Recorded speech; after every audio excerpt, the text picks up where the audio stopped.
भगवान श्री कृष्ण ने शिशुपाल का वध क्यों किया, तो आइए जानते हैं। मैं संजना आपका हार्दिक स्वागत करती हूं अपने तनिष्क मन्नत की जन्नत यूट्यूब चैनल पर। यहां पर हिंदू संस्कृति से लेकर वेद पुराणों और ग्रंथों तक हिंदू संस्कृति के सबसे रहस्यमय रोमांचक किस्सों के साथ परिचित करवाती हूं। तो शुरू करते हैं। वैकुंठ में जय और विजय नाम के दो पार्षद विष्णु भगवान के भवन के द्वार पर पहरा दे रहे थे।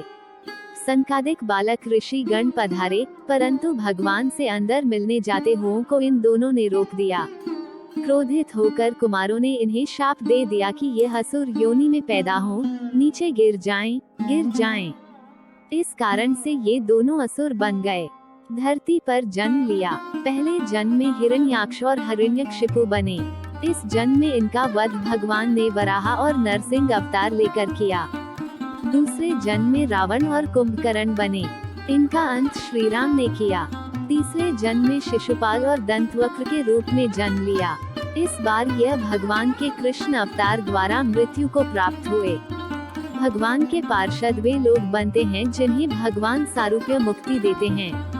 ये बिल्कुल ही भगवान विष्णु जैसे होते हैं।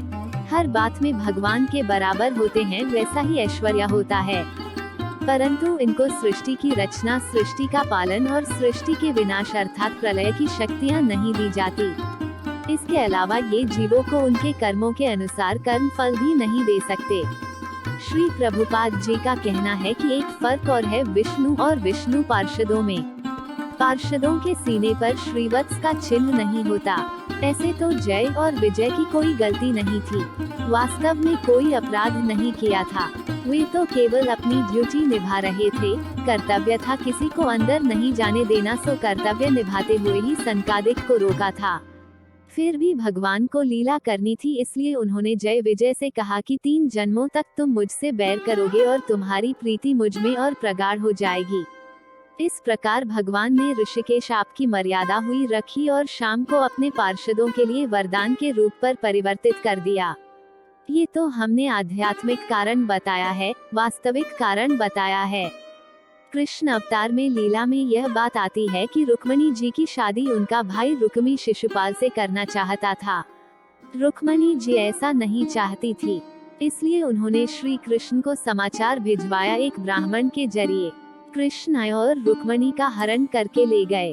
इस कारण से शिशुपाल कृष्ण से बैर रखता है। परंतु वास्तव में तो जब से वो और दंतवक्र पैदा हुए थे तब से ही श्री कृष्ण के बैरी थे जन्मजात। कारण बता चुके हैं कि इन्हें शौक के रूप में वरदान मिला था कि यह भगवान से बैर करेंगे असुर कुल में जन्म लेकर के। श्री कृष्ण ने शिशुपाल की मां को वचन दिया था कि वह शिशुपाल की 100 गलतियां माफ कर देंगे। हुआ ये कि शिशुपाल एक छोटा बालक था जब कृष्ण ने इसे गोदी में लिया और इसके जो ज्यादा भुजाएं थीं वे टूट गिरी गई। भविष्यवाणी थी कि जिससे मिलने पर शिशुपाल की ज्यादा भुजा गिर जाएगी, उसी के हाथों इसका वध होगा।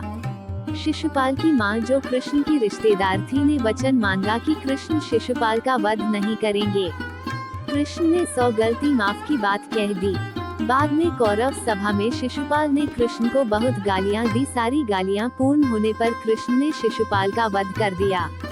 लोगों ने एक विचित्र बात देखी। एक ज्योति शिशुपाल में से निकली और कृष्ण में समा गई। ये सब देखकर सभी को अचरज हुआ। तब नारद जी ने युधिष्ठिर के पूछने पर उसे समझाया कि पूर्व जन्म में शिशुपाल विष्णु भगवान का पार्षद था और वैकुंठ में द्वारपाल की ड्यूटी देता था। उसने दुश्मनी से कृष्ण का ध्यान किया, इसीलिए उसे कृष्ण की प्राप्ति हुई। यहाँ पर नारद जी ने भक्ति का एक नियम सबको बताया, ये कि हम भगवान का चाहे जिस भाव से स्मरण करें हमें प्राप्ति श्री भगवान की होती है। यही नियम दत्तात्रेय जी ने भी बताया है। इसको हम भृगि न्याय कहते हैं। भृगि कीड़े को पकड़ करके अपने घोंसले में रख देता है। कीड़ा घृणा से और डर से भृंगी का ध्यान करता है और ध्यान करते करते भृंगी का रूप बन जाता है। नारद जी कहते हैं कि चाहे दुश्मनी से जैसा कि शिशुपाल ने किया, डर से जैसे कंस ने किया, चाहे भक्ति भाव से जैसे नारद जी और सभी भक्तों करते हैं, चाहे जार भाव से जैसे गोपियों ने किया, चाहे संबंध से जैसा कि पांडवों ने किया, और किसी भी भाव से यदि भगवान से जुड़े जाएं तो प्राप्ति भगवान की होती है। भगवान केवल जुड़ने को देखते हैं, भाव कोई सा ही हो। ऐसे ही हमारी वीडियो को देखने के लिए मेरे इस चैनल को सब्सक्राइब करें और बेल आइकन को क्लिक करें।